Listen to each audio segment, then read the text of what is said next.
시편 100편 1절로 5절 말씀 우리 다 같이 함께 읽겠습니다. 온 땅이여 여호와께 즐거운 찬송을 부를지어다. 기쁨으로 여호와를 섬기며 노래하면서 그의 앞에 나아갈지어다. 여호와가 우리 하나님이신 줄 너희는 알지어다. 그는 우리를 지으시니요 우리는 그의 것이니 그의 백성이요 그의 기르시는 양이로다. 감사함으로 그의 문에 들어가며 찬송함으로 그의 궁정에 들어가서 그에게 감사하며 그의 이름을 송축할지어다. 여호와는 선하시니 그의 인자하심이 영원하고 그의 성실하심이 대대에 이르리로다. 아멘. 요즘은 가히 비밀번호의 시대라고 말해도 과언이 아닐 것입니다. 비밀번호가 없으면 아무것도 거의 못하는 것 같아요. 그래서 우리가 이 웹사이트 들어갈 때도 비밀번호 쳐야 되고, 또 카톡 들어가는 것도 또 비밀번호가 없으면 들어갈 수가 없지요. 쇼핑을 해도 반드시 그 사이트에 비밀번호를 쳐서 들어가야지만 쇼핑을 하고 또 그 물건을 받을 수가 있습니다. 그리고 또 문을 우리가 들어갈 때도 요새 얼마나 이 비밀번호가 많은지 몰라요. 그래서 아파트 들어갈 때 또 비밀번호에 눌러야 되고, 집에 들어갈 때 또 비밀번호에 눌러야 되고, 비밀번호가 너무 많아요. 저도 이 비밀번호 할 때마다 잊어버려가지고 이렇게 쭉 적어놨습니다. 어디에는 몇 번, 어디 몇 번 이렇게 쭉 적어놨어요. 비밀번호가 없으면 아무것도 못해요. 이메일도 비밀번호를 알아야 들어가서 나에게 온 편지도 보고 또 내가 보낸 것에 대한 답장도 받을 수 있거든요. 비밀번호가 없으면 아무것도 못해요. 여러분, 은행도 마찬가지 아닙니까? 은행도 여러분 우리가 스마트폰이나 요새 얼마나 컴퓨터로 이 뱅킹을 잘 할 수 있습니까? 그런데 비밀번호 모르면요, 내 통장에 수억이 쌓여 있어도 그것 뺄 수도 없고 보낼 수도 없습니다. 이 비밀번호가 얼마나 중요한지 알 수 없어요. 아무것도 못해요. 우리 교회도 지금 들어오려면 여러분 지금은 열려 있지만 저녁에는 이 비밀번호를 눌러야 돼요. 비밀번호가 뭔지 아세요? 네, 아무한테도 알려주지 않았습니다. 여러분만 알고 계시면 됩니다. 비밀번호가 그렇게 중요하단 말이죠. 여러분, 우리 하나님은 풍성하신 분이세요. 젊은 사자는 궁핍하여 줄일지라도 여호와를 찾는 자는 모든 좋은 것에 부족함이 없으리로다. 주님 선언하셔요. 그러니까 젊은 사자가 여러분 궁핍하여 줄이는 일이 있어요? 그런 일은 없단 말이죠. 그것보다 하나님을 찾는 자가 모든 좋은 것에 부족함이 있을 리가 없다. 하나님 그렇게 풍성하시고 우리가 바라고 소원하는 기대하는 모든 것들이 다 하나님께 있다. 모든 것이 우리 하나님께로부터 나오고 또 하나님께로 돌아갈 것이다. 그렇게 말씀하십니다. 근데 중요한 것은 그 하나님께 나가야 되잖아요. 그 하나님을 만나야 되잖아요. 그 하나님의 집으로 들어가야 되잖아요. 그런데 그 하나님의 집에 들어가는데도 비밀번호가 있다. 그렇게 오늘 말씀하세요. 오늘 보면 4절에 보니까 그렇게 말씀하시잖아요. 감사함으로 그 문에 어떻게 하며? 들어가며. 그 하나님이 계신 그곳에 들어가려면 문을 열고 들어가야 되는데 그 문에도 비밀번호가 있다. 그 비밀번호가 뭐예요? 감사다. 그러니까 불평하고 원망하고 불신을 가지면 하나님께로 나가는 문이 열리지 않는다. 그러나 감사. 그러니까 여러분 이게 우리가 비밀번호 이거 잘못 누르면 뭐라고 그래요? 삐빅 삐빅 소리 나면서 잘못 눌렀습니다. 정확하게 눌러주세요. 다시 눌러주세요. 자꾸 이렇게 나온단 말이죠. 그러니까 하나님께 나가는 문도 감사라는 이 비밀번호가 아닌 다른 것들을 넣게 되면 삐빅 다른 거 넣으세요. 삐빅 다시 넣어주세요. 자꾸 이렇게 나온단 말이죠. 그러나 감사라는 비밀번호를 넣게 되면 하나님께로 나가는 문이 열리게 돼요. 모든 것에 부유하신 하나님을 만나게 될 것이다. 그렇게 우리에게 약속하고 계십니다. 오늘 우리 추수감사절 지키는데 사실 오늘날 우리는 참 감사를 잃어버린 세대가 되지 않았나 생각이 됩니다. 아니 감사할 게 있어야 감사하지. 그래도 다들 나처럼은 살잖아. 이만큼은 살잖아. 이렇게 생각하고 감사하지 않습니다. 내가 조금만 더 가지면 행복할 거라고. 그렇게 되면 내가 감사하겠다. 이렇게 생각합니다. 그러나 여러분 현재 감사하지 않으면요 조금 더 가진 미래도 결코 우리는 감사할 수 없는 것입니다. 그리고 현재 우리가 감사하지 않는 까닭은 우리가 지금 가지고 있는 것들을 당연하게 여기는 경우들이 많기 때문에 그렇습니다. 여러분 우리 집 코로나가 지금 거의 3년 이상을 지속되면서 여러분, 우리가 평생 한 번도 그런 일이 없었던 예배를 예배당에서 드리지 못하고 인터넷으로 유튜브로 드리는 그런 일이 있었어요. 여러분, 평생 한 번도 예배당에서 예배가 중단된 적이 없었는데 코로나로 말미암아 거의 1년 동안 여러분 예배를 제대로 드릴 수 없었고 예배당에 나올 수 없었고 하나님을 우리 한 마음으로 찬송할 수 없었고 또 우리가 함께 주님의 사랑으로 교제하여 한 몸 한 지체라는 것을 확인할 수 있는 그런 길이 거의 1년 이상을 막혔다는 것이죠. 그런데 여러분, 다시 우리가 모여 이렇게 마스크도 벗고 마음껏 한 마음으로 하나님을 찬양하고 우리가 함께 교제하고 함께 손을 잡고 기뻐하는 이 놀라운 예배의 시간, 여러분 이렇게 새롭게 회복되었을 때 정말 예배를 우리가 마음껏 드릴 수 있는 자유가 얼마나 소중한 것인가 하는 것을 우리가 새삼 깨닫고 하나님 앞에 감사하게 되었습니다. 여러분, 우리가 너무 쉽게 비판하는 우리 대한민국, 그래서 심지어 젊은이들은 헬조선이라, 이 조선은, 한국은 지옥과 같은 나라다, 헬조선이다 이렇게 말하기도 하지만 여러분, 자유를 찾아 탈북한 분들에게 한번 물어보십시오. 여러분, 목숨 걸고 이 대한민국 땅에 살기 위해, 이 자유를 누리기 위해 생명을 걸고 이 땅에 오신 분들도 계십니다. 여러분, 지금도 작은 쪽배에 목숨을 걸고 저 지중해를 건너 다른 나라로 가려고 하는 저 아프리카에 있는 또 시리아에 있는 난민들을 보십시오. 여러분, 우리가 대한민국 이 한국에 산다는 자체가 축복입니다. 여러분, 다니던 교회 문제가 생겨서 그 예배를 통해 은혜 받지 못하고 서로 늘 분열하고 싸우는 상황이 몇 년씩 지속되고 그리고 영적으로 받은 상처 때문에 더 이상 신앙생활을 감당할 수 없었던 그런 분들이 자신의 교회를 떠나 우리 교회에 정착해서 예배를 드릴 때마다 눈물을 흘리며 감격하시는 분들을 볼 때 여러분, 우리가 이렇게 평화롭게 하나님의 은혜 가운데 예배 드릴 수 있는 공동체가 있다는 것이 얼마나 감사한 일입니까? 여러분, 어떤 분은 암 같다고 해서 수술을 했습니다. 그런데 막상 열어보니까 암이 아니라 그저 양성 혹이었어요. 그래서 가벼운 수술로 그냥 해결해버린 겁니다. 그런데 그분은 이후로 얼마나 삶의 태도가 바뀌며 그 하나님의 은혜에 감사하며 사는지 모릅니다. 아직 삶의 자세가 틀려졌어요.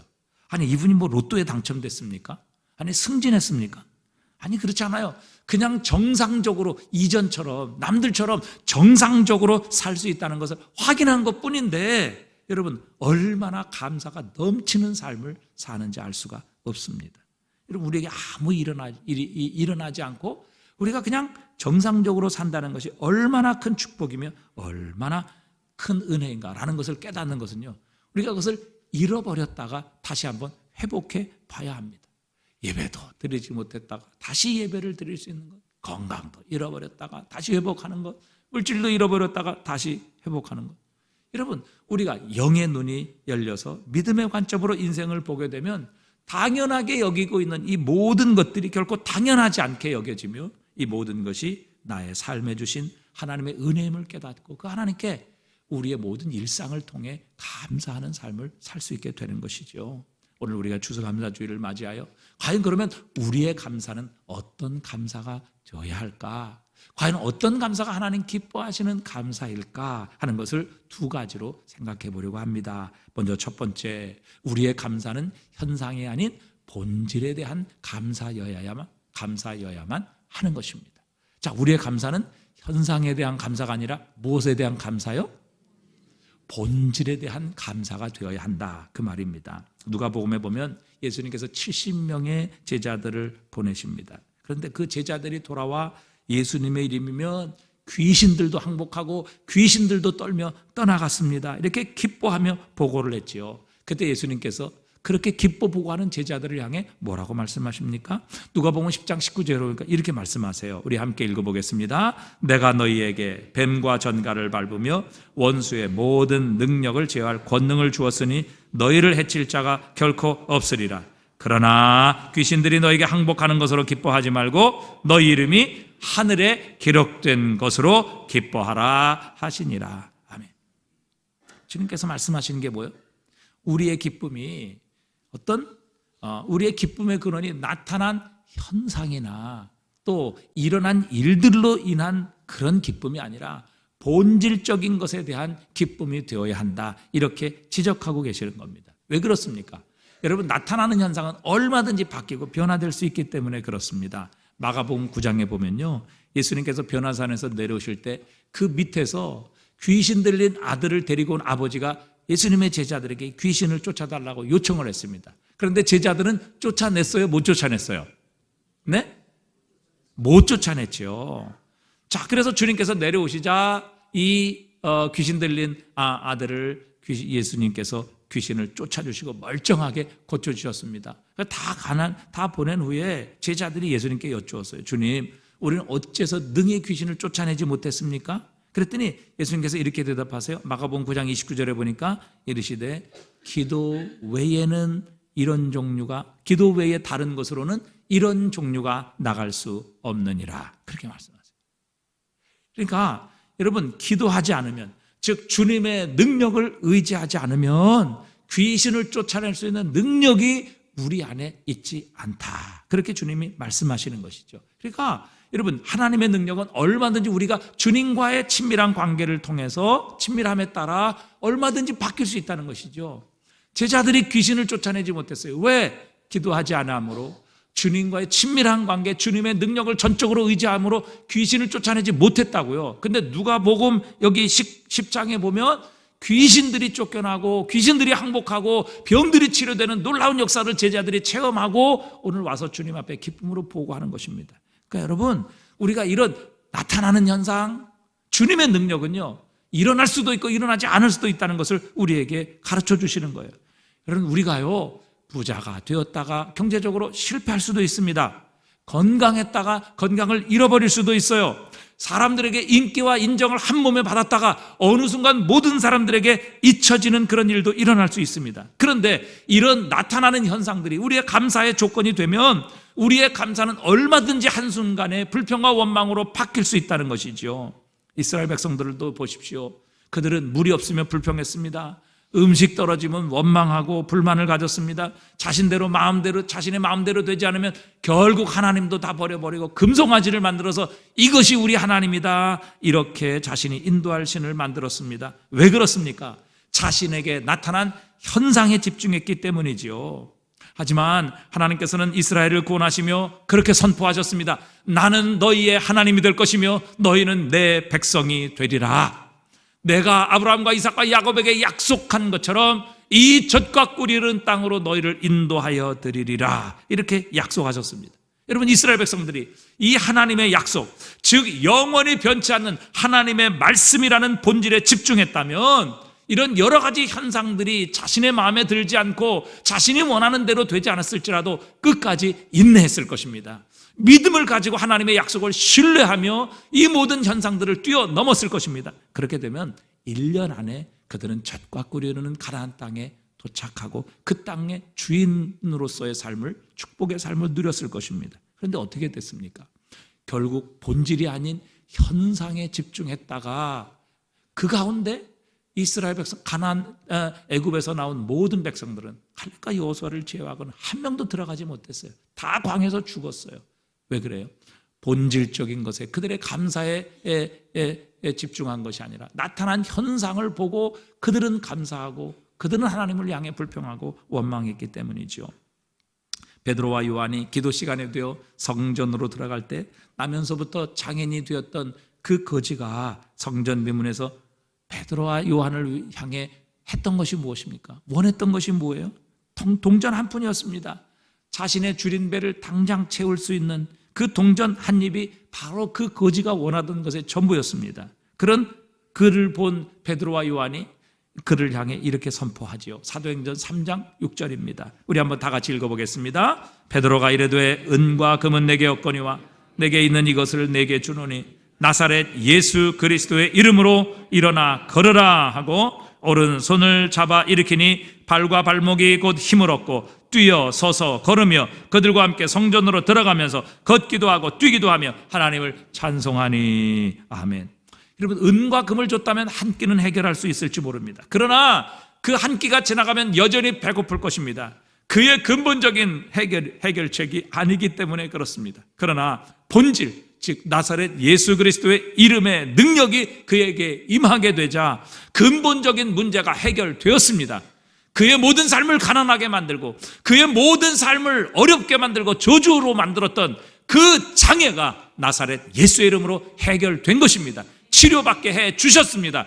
그 본질적인 문제가 해결되었기에 그의 나머지 모든 부수적인 문제, 구걸하는 문제, 남들을 의지해야만 하는 이런 문제, 걷지 못하는 이런 모든 문제가 해결되어 결국 이 사람은 걷고 뛰며 살아계신 하나님을 찬양하는 놀라운 자리에 이르게 하신 것입니다. 여러분 교회를 왜 오십니까? 우리 가운데는 교회 오면 좋은 사람들 만나고 심심하지 않고 또 밥도 공짜로 주고 또 사람들 만나서 교제하는 일도 좋고 목사가 나쁜 얘기 하겠는가, 손해볼 일은 없지, 이런 마음으로 오시는 분도 없지 않아 계실 것입니다. 물론 좋은 일입니다. 하지만 이것이 예수님께서 우리에게 주시기 원하시는 본질적인 선물은 아니라는 사실입니다. 주님께서는 우리에게 그저 동전 한 푼 던져주시고 그 한 끼의 배고픔을 해결하시기 위해 오신 분이 아니라는 사실입니다. 주님께서는 십자가의 보혈로 우리의 가장 본질적인 문제인 죄의 문제를 해결해 주셨습니다. 예수 그리스도를 믿으면 우리는 모든 하나님의 심판과 정죄로부터 자유로움을 얻습니다. 예수를 믿으면 어떤 죄도 용서받습니다. 예수 그리스도의 십자가의 보혈로 말미암아 우리는 우리의 모든 죄에서 깨끗함을 얻고 용서함을 받을 수 있는 길이 열리게 된 것입니다. 예수를 믿으면 그분의 십자가의 보혈을 의지하면 우리는 더 이상 하나님으로부터 정죄받고 심판받는 것이 아니라 하나님으로부터 생명을 얻고 구원을 얻게 하시는 겁니다. 그 십자가에 달리시고 다시 사신 예수님, 지금도 살아계신 예수 그리스도를 나의 주님으로 믿을 때 우리는 하나님의 자녀가 되는 권세를 얻습니다. 예수 그리스도의 십자가로 말미암아 주신 구원은 이 세상에 어느 누구도 흔들 수 없습니다. 사망도 천사들도 이 땅의 영적인 권세자들도 현재일이나 장래일도 어떤 능력이나 높음이나 기쁨이나 다른 피조물이라도 우리 주 예수 그리스도 안에 있는 하나님의 사랑에서 오늘 우리를 끊을 수 없습니다. 여러분, 우리가 예수 그리스도의 이름을 믿음으로 구원받았다는 것, 이 구원으로 인해 나에게 더 이상 하나님의 정죄하심은 없다는 것, 내가 하나님 앞에 예수 그리스도로 말미암아 의롭다 하심을 받았다는 것, 그분을 믿음으로 하나님의 아들, 딸이 되었다는 것, 하늘과 땅의 모든 권세를 가지고 계신 주님께서 지금 내 안에 살아 계신다는 것, 여러분, 이것이야말로 우리가 이 추수감사주일에 하나님께 드려야 될 가장 본질적인 감사의 제목일 것입니다. 이것이 없이 여러분 세상의 모든 것을 가진들, 세상의 모든 것을 누린들, 말씀드린 것처럼 여러분 시체가 명품을 갖고 또 시체가 아무리 값비싼 보석을 두른들, 여러분 그게 무슨 유익이 되겠습니까? 시체가 100평짜리 아파트에 누워있은들 여러분 시체일 뿐이라는 사실입니다. 썩어갈 수밖에 없다는 사실이죠. 그것이 무슨 유익이고 무슨 복이 되겠습니까? 그러나 우리는 예수 그리스도로 말미암아 하나님의 생명이 우리 안에 시작된 그리스도인입니다. 예수 그리스도로 말미암아 구원받은 하나님의 아들, 딸들입니다. 이 놀라운 하나님의 선물은 어느 누구도 흔들 수 없고 바꿀 수 없으며 변개시킬 수 없다는 사실입니다.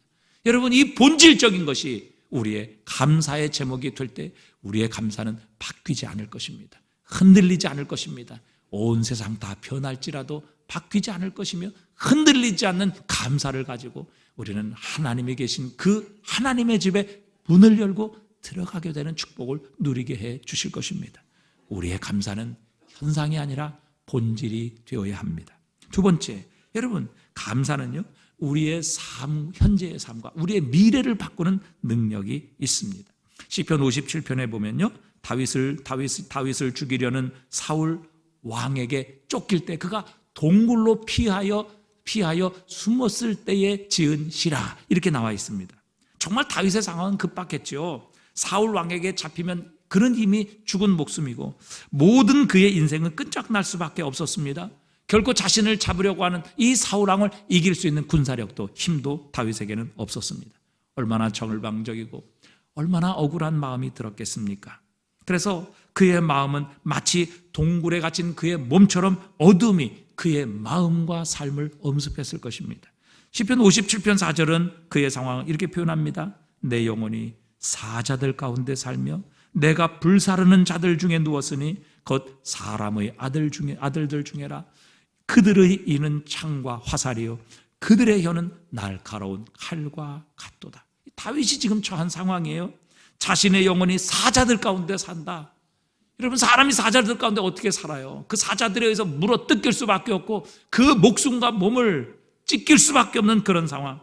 또 내가 불사르는 자들 가운데 누웠으니, 여러분, 불사르는 자 가운데 누웠다.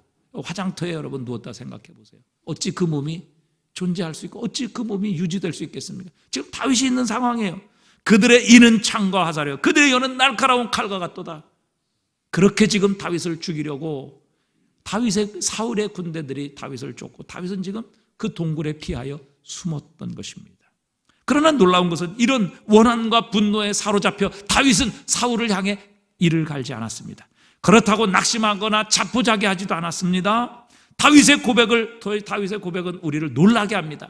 그렇게 자신이 지금 사자들 가운데 누웠고 불구덩이 가운데 누웠으며 또 자신을 지금 공격하고 창과 칼과 또 화살로 자신을 지금 조준하고 있는 이 사울 왕의 군대 앞에 지금 자신이 서 있지만, 그러나 그는 그 다음 절에서 이렇게 고백하고 있습니다. 시편 57편 7절입니다. 우리 함께 읽어보겠습니다. 하나님이여, 내 마음이 확정되었고 내 마음이 확정되었사오니 내가 노래하고 내가 찬송하리이다. 내 영광아 깰지어다. 비파야 수구마 깰지어다. 내가 새벽을 깨우리로다. 주여, 내가 만민 중에서 주께 모하오며 감사하오며 문 나라 중에서 주를 모하리이다. 찬송하리이다. 여러분, 자신의 상황은 이미 무너진 것처럼 보이고 마치 자신을 잡아먹으려는 사자들 가운데 불구덩이 가운데 누웠지만, 그래서 자신의 상황은 억울하고 분하고 가슴이 터질 것 같지만 그런 환경 가운데서 다윗은 고백합니다. 하나님이여, 내 마음이 확정되었습니다. 분명하게 결정되었습니다. 내가 하나님을 노래하고 찬양할 것입니다. 내 영혼아 깰지어다. 내 비파와 수구마 일어날지어다. 내가 새벽을 깨우리로다. 내가 만민 중에서 우리 주님께 감사할 것입니다. 모든 나라 가운데서 하나님을 찬양하게 될 것입니다. 이렇게 선포합니다. 여러분, 어떻게 이런 상황에서 다윗은 낙심하지 않고 자포자기하지 않냐며 하나님께 감사하며 찬양할 수 있었을까요? 그 이유는 한 가지입니다. 바로 다윗이 가진 소망 때문이었습니다. 그가 받은 하나님의 약속에 대한 신뢰, 하나님의 말씀에 대한 믿음 때문이었습니다. 자신이 결코 이렇게 망하지 않을 것이라는 확신 때문이었죠. 왜냐하면 자신에게 기름 부으시고 자신을 이스라엘의 목자로 삼으신 분이 바로 전능하신 여호와 하나님이시기 때문이었습니다. 그 하나님께서 약속하셨고 그 하나님께서 자신에게 기름을 부으셨기에 하나님께서는 반드시 신실하게 그 약속을 지키시리라. 하나님은 반드시 그 약속대로 이루시리라. 자신의 현재 상황이 결코 하나님의 약속을 깨트릴 수 없다는 것입니다. 하나님의 그 약속을 무효화시킬 수 없고 하나님의 그 말씀을 취소시키실 수 없다는 것이지요. 이것이 바로 믿음의 능력입니다. 여러분, 많은 사람들이 과거에 사로잡혀 삽니다. 과거에서 벗어나지 못합니다. 과거의 상처 때문에요. 현재의 삶이 묶여있고 과거의 원한, 과거의 트라우마 때문에 현재의 삶이 엉망이 되고 또 원한을 품고 복수의 화신이 되어 평생을 그렇게 그 과거에 묶여 사는 사람들이 얼마나 많습니까? 그래서 늘 원망하며 다른 사람 탓하며 더 이상 날개를 펴지 못하고 마치 미운 오리 새끼처럼 자신이 그렇게 오리처럼 그렇게 살아가고 있는 인생들이 얼마나 많습니까? 또 어떤 사람은 과거가 아니라 현재의 환경에 사로잡혀 사는 사람들도 참 많습니다. 잘 나가면 감사합니다. 또 형통하면 기분 좋아합니다. 그러나 힘들고 어려우면 이내 낙심해버립니다. 걱정과 염려가 그의 삶을 지배합니다. 여러분, 그런데 어찌 우리 인생이 잘 나가기만 할 수 있습니까? 욥기 5장 7절에 보니까요, 사람은 고생을 위하여 났나니 불꽃이 위로 날아가는 것 같으니라 그랬어요. 여러분, 불꽃 당연히 위로 날아가지요. 여러분, 불꽃이 밑으로 가는 것 보셨습니까? 그것처럼 우리의 인생은 고생을 위해서 났다. 인생을 살아간다면 반드시 우리에게 고생이 있을 수밖에 없다, 그 말이지요. 그런데 이렇게 고생을 위해서 난 인생인데, 여러분, 우리의 현재 환경에 우리의 감사의 뿌리를 둔다면, 여러분, 그 현재 환경에 좌우되는 사람은 정함이 있을 수 없습니다. 늘 흔들립니다. 기복이 심할 수밖에 없습니다. 어느 날에는 감사했다가 어느 날에는 죽겠다고 그렇게 나올 수밖에 없는 그런 모습.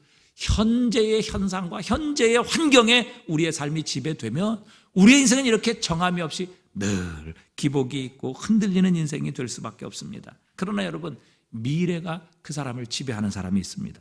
그런 사람은 과거가 지배하지 못하고 현재가 그 사람을 흔들 수 없습니다. 미래의 꿈, 미래의 비전이 그의 현재와 그의 삶을 지배하고 다스리게 되는 것입니다. 여러분, 예를 들어서 제가 이런 확신을 가지고 있다, 이런 믿음을 가지고 있다. 우리가 내년에는 하나님께서 우리 교회를 축복하셔서 1000명의 작년 1000명의 출석 성도로 하나님께서 우리 교회를 축복해 주실 것이다. 그래서 우리 교회는 내년에 연말에는 1000명의 작년 성도가 함께 모여 하나님을 예배하는 교회가 될 것이라, 이렇게 제가 믿고 그 미래를 확신한다면 여러분, 제가 지금 어떻게 살겠습니까? 지금 현재의 환경을 결코 탓하지 않을 것입니다. 어떻게 부응할 것인가 방법을 찾게 될 것이고, 아마 저는 그 부응을 위해 기도할 것이며 하나님께서 그렇게 부응을 주시기 위한 그릇으로 저는 제 자신을 더욱더 깨끗하고 정결하고 거룩한 모습으로 하나님 앞에 서게 될 것입니다. 절대 게으르지 않을 것입니다. 절대 낙심하지 않을 것입니다. 오늘도 내가 지금 어떤 환경에 있고 내 과거가 어떤 모습이었을지라도 그것에 매이거나 그것에 지배받지 아니하고 미래에 하나님께서 주실 그 소망, 그것을 바라보며 오늘도 하나님 기뻐하시는 모습으로 제가 변화되고 준비될 것이라는 사실입니다. 왜요? 내년에 하나님께서 우리를 그렇게 축복하실 것을 확신하기 때문입니다. 그렇게 믿기 때문입니다. 여러분도 마찬가지입니다. 내년에, 아니 10년 후에, 5년 후에 하나님께서 나에게 100억을 벌어 경제적인 자유를 누리게 하실 것이다. 하나님의 나라와 복음을 위해 선교지를 세우게 될 것이고 복음을 전하는 일에 헌신할 것이다. 이렇게 다짐하며 결심하며 그것을 믿게 되면 여러분, 내 삶이 어떻게 바뀌겠습니까? 그래서 하나님께서 5년 후에, 10년 후에 하나님께서 나를 100억의 부자로 축복하실 것이다. 이것을 확신하고 이것을 믿으면 나의 삶이 어떻게 바뀌게 될까요? 여러분, 이것을 믿는 사람이 오늘 놀고 게으르게 살아가겠습니까? 그건 믿지 않는 거죠. 아마 아침이면 기쁨으로 일찍 일어나서 새로운 아침을 맞게 될 것입니다. 좀 더 잘하고 해도 잘 수 없을 것입니다. 과거의 실패에 사로잡혀 결코 낙심하거나 그 과거에 매어달리는 일을 벗어버릴 것입니다. 시간 나면 맛집 찾아다니고 중요하지 않은 일에 나의 시간을 결코 허비하는 그런 일은 없을 것입니다. 왜냐하면 나는 5년 후, 10년 후 100억을 모으는 사람이 될 것이기 때문입니다. 여러분, 이렇게 확신하게 되면 결국 그 미래가 지금 현재의 현재의 삶을 움직이고 다스리게 되는 것입니다. 여러분, 이게 믿음이 중요해요. 이렇게 우리의 믿음이 우리의 지금 현재를 변화시키는 것이고요, 우리의 미래를 바꿔주는 것입니다. 그래서 여러분, 감사도 한번 미리 감사해 보셔야 돼요. 그래서 저는 이것을 예언적 감사라 이렇게 부르고 싶습니다. 이사야서 12장 1절에 보니까 이렇게 말씀하세요. 그날에 내가 말하기를 여호와여 주께서 전에는 내게 노하셨사오나 이제는 주의 진노가 돌아섰고 또 주께서 나를 아니하시오니 내가 주께 뭐 하겠나이다? 감사하겠나이다 할 것이니라. 보라, 하나님은 나의 구원이시라. 내가 신뢰하고 두려움이 없으리니 주 여호와는 나의 힘이시며 나의 노래시며 나의 구원이심이라. 여러분, 지금 이 이사야가 뭐라고 하냐면은, 하나님, 전에는 내게 노하셨지만 이제는 진노가 돌아섰고 또 주께서 나를 안위하시고 아니하시오니 하나님, 내가 주께 감사하겠나이다. 하나님은 나의 구원이십니다. 내가 신뢰하고 두려움이 없으리니 하나님은 나의 힘이시며 나의 노래시며 나의 구원이시기 때문입니다. 이렇게 하나님께 지금 감사하며 하나님을 찬양하고 있다고요. 근데 지금 이 상황이 어떤 상황인가 하면요, 이스라엘이 바벨론의 포로로 잡혀가서 거기서 지금 노예 생활하고 그의 삶이 비참한 가운데 있었던 바로 그 시기였어요. 여러분, 아무리 노력한다고 해서 자신들이 바벨론을 이기거나 아니면은 다른 나라를 이겨서 자신들이 다시 고향인 예루살렘으로 하나님의 성전이 있는 그 고향으로 돌아올 수 있는 가능성은 전혀 없었습니다. 여러분, 남들은 지금의 상황, 포로된 삶, 다시는 돌아갈 수 없는 가능성이 없는 그 모습을 바라보고 낙심했지만 이사야 선지자는 하나님께서 회복시키실 미래를 바라보고 그 미래에 하나님이 주신 약속을 붙잡고 오늘 하나님께 감사하며 찬양하며, 하나님은 나의 힘이십니다. 하나님은 나의 구원이십니다. 하나님은 나라의 노래의 제목이십니다. 이렇게 감사하며 찬양하고 있었다고요. 무엇이 과연 이 사람을 이렇게 다르게 만듭니까? 한 사람은 현재의 상황 때문에 낙심하고 절망하고 자포자기하는 삶을 살고 있고, 왜 한 사람은 그 하나님의 구원을 바라보며 기뻐하며 감사하며 그 상황 속에서 하나님을 노래하고 하나님을 찬양할 수 있느냐 하는 것이죠. 여러분, 다른 게 아닙니다. 바로 미래에 하나님께서 주실 그 소망을 확신하고 믿음으로 말미암아 그 믿음이 우리의 현재, 우리의 지금을 지배하는 삶을 살기 때문에 그렇습니다. 우리도 마찬가지입니다. 여러분, 지금 현실이 어렵다고 해서 미래가 어려운 건 절대 아니잖아요. 지금 미리 믿음의 눈으로 회복된 미래를 바라보며 성령의 능력으로 한번 선포해 보십시오. 지금 내 몸이 병들었지만 예수님의 능력으로 나는 건강을 회복하게 될 것이다. 내가 죽지 않고 살아 반드시 하나님의 영광을 선포하게 될 것이다. 내가 지금 경제적으로 힘들지만 반드시 예수님의 능력으로 회복될 것이다. 그래서 빚도 다 갚고 풍성함으로 이제는 주님께 드리며 다른 사람에게 나누고 구제하는 이 축복의 곳간을 갖게 될 것이다. 지금은 우리 아이가 방황하고 불신의 자리에 있지만 그러나 하나님께서 반드시 회복시켜 주실 것이다. 그래서 이 시대의 다니엘로, 이 시대의 에스더 같은 사람으로 사용해 주실 것이다. 여러분, 아직 오지 않았어요. 그러나 미래에 하나님께서 그렇게 만들어 주실 것을, 우리의 삶을 회복 주실 것을 바라보며 믿음으로 선포하고 확신하게 되면요, 현재 우리의 삶이 바뀌게 되는 겁니다. 여러분, 이렇게 우리가 미래를 분명하게 확신하고 그것을 믿음으로 우리가 살아가게 되면 그 미래에 대한 확신과 믿음이 오늘 살아가는 현재 우리의 모습을 바꾸고 변화시키는 겁니다. 여러분, 이것을 확신하게 되면 우리가 건강을 위해 운동하게 될 것입니다. 하나님께서 내 건강을 회복시켜 주실 것이기 때문에 술, 담배 끊고 해로운 것들을 먹지 않고 미래에 건강하게 될 나의 모습을 내가 상상하고 바라보면서 그것을 지금 여기서 나의 현실로 받아들이며 그렇게 되기를 노력하게 될 것입니다. 앞으로 하나님께서 주실 경제적인 축복을 믿고 지금 힘들고 지금은 어렵지만 낙심하지 않고 포기하지 않을 것입니다. 남들보다 더 일찍 일어나서 나갈 것입니다. 남들보다 1시간 더 일할 것입니다. 남들보다 더 성실하게 마치 우리가 주님께 하듯이 나에게 주어진 일들을 충성하게 될 것입니다. 그렇게 되면 여러분, 윗사람이 우리를 다르게 보지 않겠습니까? 우리의 동료들이 우리를 대우하는 것이 달라지지 않겠습니까? 여러분, 그렇게 미래에 대한 믿음이 결국 현재 우리의 삶을 변화시키고 그 미래에 대한 믿음이 결국 우리의 미래도 바꾸는 능력이 있게 되는 것입니다. 여러분, 우리의 자녀들이 지금은 힘들고 어려움 속에 있지만 하나님께서 회복시켜 주실 것을 믿고 위대한 통로로 사용해 주실 것을 믿게 될 때 우리는 그들을 위해 기도하기를 포기하지 않을 것입니다. 그들에게 축복의 말을 할 것이고 그들에게 하나님께서 주신 생명의 길을 걸어가도록 끝까지 포기하지 않고 노력하고 그들을 도와주게 될 것입니다. 히브리서 11장 1절은 이렇게 말씀하시죠. 여러분, 쉬운 성경은 이렇게 나왔습니다. 믿음은 우리가 바라는 것들에 대하여 확신하는 것입니다. 또한 보이지 않지만 그것이 사실임을 아는 것입니다. 믿음은 바라는 것들의 실상이라는 것이죠.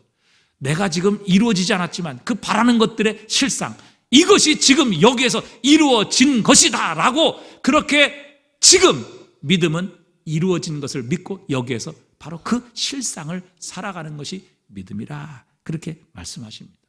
5년 후 10년 후 하나님께서 나에게 100억의 축복을 주실 것이다. 그러면 그것이 지금 현재에서 이루어진 것처럼 믿고 그렇게 우리가 살아가는 것입니다. 그렇게 최선을 다하고 낙심하지 않고 과거에 매이지 않고 열심으로 충성하고 다른 사람보다 더 일찍 일어나고 다른 사람보다 더 오래 일하고 그렇게 내 건강과 자신을 가꾸어 내가 이미 100억을 모은 사람처럼 그렇게 여기서 우리가 현실의 삶을 살아가는 것, 그것이 바로 믿음이라 우리에게 말씀하고 계시는 겁니다. 그러니까 믿음은 내가 바라는 것을 지금 여기에서 받은 것처럼 그렇게 믿고 행동하는 것, 바라는 것들의 실상, 보지 못하는 것들이 지금 여기에서 내 삶에서 이루어지고 있다는 것을 분명하게 확신하는 것, 그것이 바로 믿음이라는 사실입니다.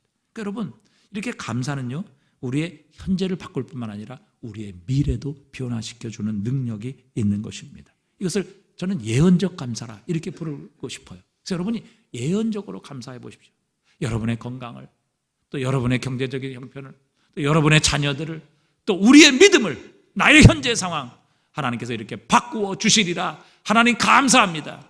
다윗처럼 동굴 속에 지금 많은 대적들 앞에 사자골 속에 있는 것 같고 불꽃 가운데 있는 것 같지만, 그러나 내 영혼아 깨어라, 수구마 비패하 일어날지어다. 내가 그 하나님을 찬양하며 그 하나님께 감사하리로다. 여러분, 이런 예언적인 감사가 결국 그의 인생을 바꾸고 그의 현실을 바꾸며 그의 미래를 바꾸어 하나님께서 그가 믿었던 그 하나님의 약속대로 그대로 이루어지게 하신 것을 우리에게 보여주고 계십니다. 예수님도 오병이어를 손에 놓고 하나님 앞에 감사 기도를 드렸습니다.